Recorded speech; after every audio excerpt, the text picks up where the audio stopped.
La reacción de los estudiantes al aumento del precio del boleto del metro en Santiago de Chile derivó en unas manifestaciones mucho más multitudinarias, multidimensionales e intensas. Para comprender lo que está sucediendo en Chile actualmente hay que entender que hay cuestiones estructurales y coyunturales en juego, que se podrían agrupar en tres grandes ítems: el sistema de pensiones, el costo y la calidad de vida y el acceso a los servicios. El sistema de pensiones en Chile es un sistema que funciona desde el año 1982, que es un sistema privado y que ha generado en la actualidad una situación en la que el 80% de la población cobra una pensión por debajo o igual al salario mínimo de la población.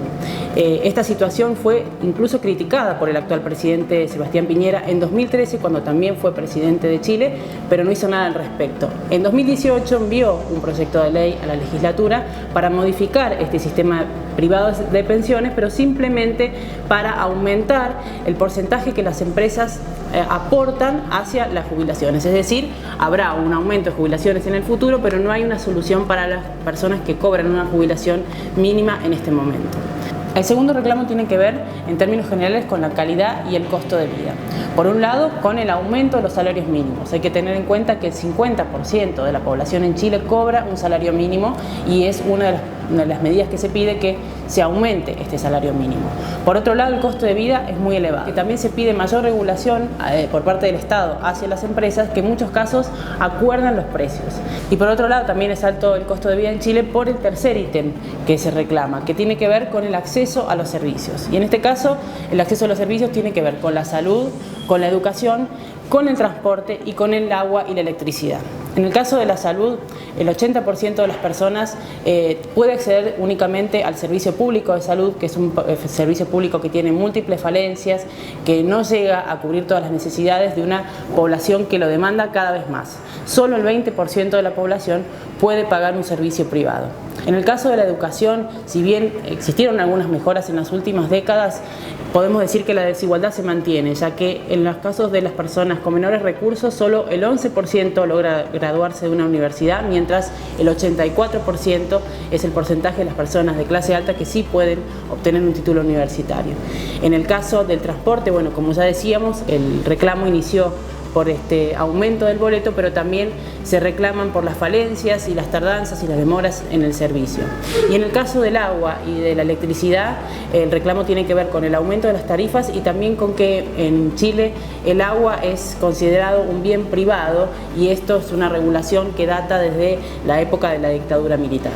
Todos estos ítems hacen referencia a una situación de extrema desigualdad. Si bien el país ha crecido en los últimos años, también ha crecido exponencialmente la desigualdad entre las personas. Y todo esto en un contexto de creciente desconfianza por parte de la población, de las instituciones y el gobierno. Una desconfianza que empeoró, si se quiere, en la última semana por la respuesta que ha dado el gobierno ante las manifestaciones. Y es que ante las manifestaciones el gobierno decidió declarar el estado de emergencia y sacar al ejército a las calles. Y empezamos a ver imágenes que no se veían en el país desde los años de la dictadura. Muchas organizaciones internacionales incluso denunciaron abusos de autoridad, muertes, desapariciones, y esta situación no contribuye sin dudas a que las manifestaciones disminuyan ni que sean menos violentas tampoco.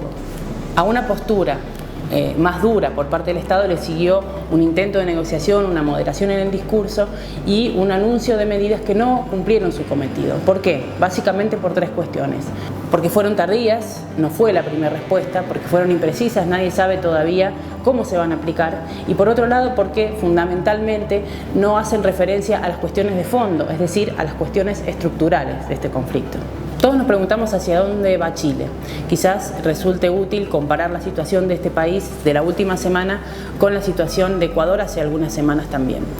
Podemos decir que hay similitudes y hay diferencias fundamentales en ambos casos, y eso nos va a ayudar a comprender qué puede pasar de ahora en más. En Chile, tanto como en Ecuador, las manifestaciones comenzaron por el aumento del precio del transporte, y ambas fueron reprimidas por las fuerzas policiales y por las instituciones del Estado. Pero hay una diferencia fundamental. En el caso de Ecuador, el aumento del transporte tenía que ver con la quita de subsidios como parte de un programa implementado por el gobierno después de haber firmado un acuerdo con el Fondo Monetario Internacional.